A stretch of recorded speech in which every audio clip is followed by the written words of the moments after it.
It looks like Virginia elections officials will have their work cut out for them before the presidential primary in just a few months. In the races earlier this month, there were problems with voting machines and the Commonwealth's voter ID policy. NBC 29's Alana Austin now with more from our state capitol newsroom. Good evening, Alana.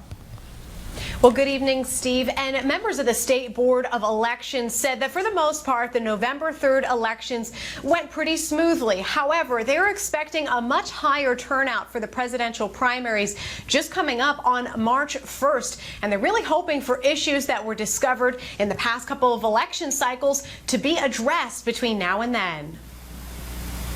These machines are going to go down. And if you think it was a problem in this election, great balls of fire.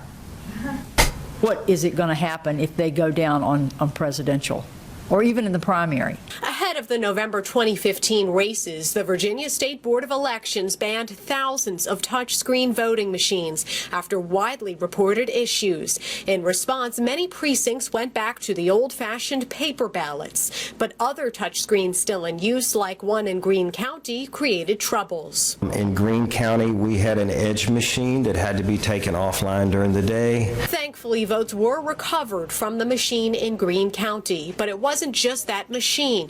Calibration issues popped up in Norfolk, Halifax, Amherst, and elsewhere. The votes were being flipped when the voter would press the candidate of their choice. The State Board of Elections also received reports of officials not properly following the new voter ID rules. At the Richmond meeting on Monday, the board wondered if more training and resources could be offered between now and the March 1st presidential primary. Heading into next year, we will have a lot of new voters and a lot of voters that have not voted since the photo ID requirement went into effect.